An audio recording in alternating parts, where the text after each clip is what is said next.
आज के समाचार नीलम सेठ की आज तारीख 27 की रिपोर्ट में 3 खबरें हैं। आइए इन खबरों पर नजर डालते हैं। मिली जानकारी के अनुसार गोधरा की तरफ से तेज रफ्तार में आ रही केमिकल से लदे एक आइशर ट्रक ने हाईवे के किनारे खड़े दूसरे ट्रक को पीछे से जोरदार टक्कर मार दी। टक्कर इतनी भीषण थी कि केमिकल के ज्वलनशील पदार्थ के कारण पल भर में ही खतरनाक धमाके के साथ आग भड़क उठी। देखते ही देखते दोनों वाहन आग की लपटों में घिर गए। आग की भीषण लपटों के कारण केमिकल वाले ट्रक का ड्राइवर और क्लीनर कैबिन के अंदर इस तरह फंस गए कि उन्हें बाहर निकलने का मौका तक नहीं मिला और देखते ही देखते दोनों जिंदा जल गए। दूसरी ओर पीछे से लगी टक्कर और आग के कारण दूसरे ट्रक में रखा प्लाईवुड का सामान भी जलकर खाक हो गया। हालांकि उस ट्रक के मुख्य अगले हिस्से को ज्यादा नुकसान नहीं पहुंचा। सुबह सुबह हुई इस दर्दनाक घटना की आवाज धमाका सुनकर आसपास के ग्रामीण तुरंत मौके पर दौड़े और अपने स्तर पर आग बुझाने की कोशिशों में जुट गए। घटना की सूचना मिलते ही लिमखेड़ा और देवगढ़ बारिया की फायर ब्रिगेड टीमें भी मौके पर पहुंच गई। दमकल कर्मियों ने लगातार पानी की बौछार कर काफी मशक्कत के बाद आग पर काबू पाया और आगे का नुकसान होने से रोका।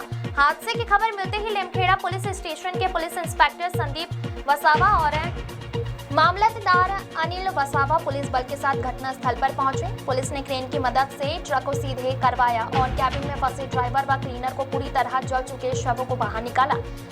पंचों की मौजूदगी में पंचनामा करने के बाद दोनों शवों को पोस्टमार्टम के लिए लिमखेड़ा के सरकारी अस्पताल भेज दिया गया है और कानूनी कार्रवाई शुरू कर दी गई है। हादसे की वजह से हाईवे पर लगे जाम को भी पुलिस ने काफी प्रयासों के बाद हटवाया और यातायात को दोबारा सुचारू रूप से बहाल किया। इस दर्दनाक हादसे में इंदौर के हंसलपुर के रहने वाले 35 वर्षीय श्यामलाल हजारीलाल गावड़ एवं धार के सोडलियापुरा के रहने वाले 30 वर्षीय मनीष अमर सिंह चौहान की मौत हो गई। घटना की जानकारी मिलते ही गांव के सरपंच और अन्य ग्रामीण भी मौके पर पहुंच गए थे और प्रशासन की मदद की। इस मामले में लिमखेड़ा पुलिस ने घातक दुर्घटना का मामला दर्ज कर आगे की जांच शुरू कर दी।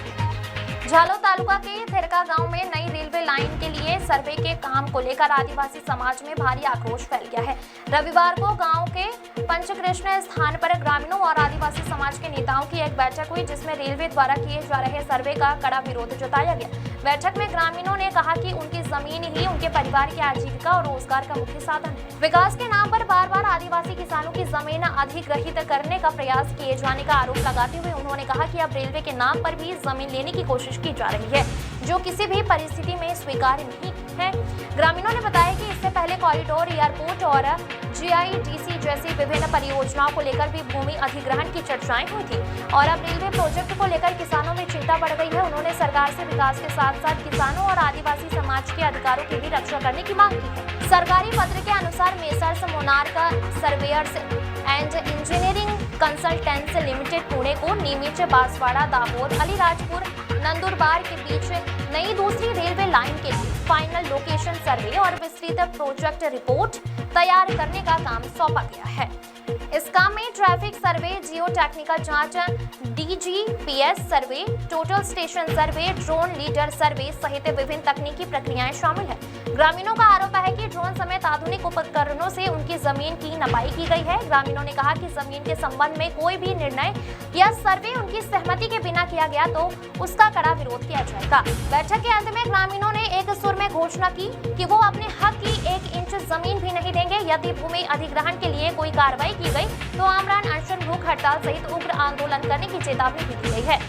थेरका गांव में इस मुद्दे पर बढ़ता विरोध आने वाले दिनों में और अधिक उग्र होने की संभावना जताई जा रही है। लिमखेड़ा से लिमटी और झालोद होते हुए राजस्थान को जोड़ने वाले बेहद व्यस्त हाईवे पर डुंगरी गांव के पास मार्ग एवं मकान विभाग के भ्रष्ट कामकाज के कारण आम जनता मुसीबत में पड़ गई है। मात्र 2 महीने पहले ही करोड़ों रुपए की लागत से बनाई गई नई डामर की सड़क हल्की बारिश में ही बह गई और हाईवे पर बड़े बड़े गड्ढे हो गए हैं। सड़क की खराब गुणवत्ता और भ्रष्टाचार को लेकर स्थानीय निवासियों तथा वाहन चालकों में भारी आक्रोश देखा जा रहा है। इस महत्वपूर्ण मार्ग से रोजाना हजारों की संख्या में छोटे बड़े वाहन गुजरते हैं। पहले ही सामान्य बारिश में सड़क पर बड़े बड़े गड्ढों में पानी भर जाने के कारण हादसों का ग्राफ बढ़ गया है। खासकर बाइक सवारों के गड्ढों में फंसकर गिरने और घायल होने की घटनाएं रोज की बात हो गई है। वाहन चालकों और राहगीरों की सुरक्षा दांव पर होने के बावजूद प्रशासन द्वारा कोई ठोस कदम नहीं उठाए गए हैं। स्थानीय नागरिकों के आरोपों के अनुसार सड़क निर्माण में मानकों को ताक पर रखकर बेहद घटिया गुणवत्ता वाली निर्माण सामग्री का खुलेआम इस्तेमाल किया गया है, जिससे भ्रष्टाचार की पोल खुल गई है।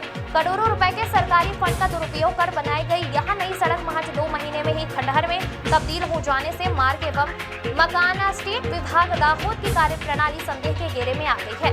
इस गंभीर मामले में जिम्मेदार अधिकारियों और ठेकेदार कॉन्ट्रैक्टर के खिलाफ उच्च स्तरीय जांच कराने की जांच मांग तेज हो गई है। नीलम सेठ की रिपोर्ट।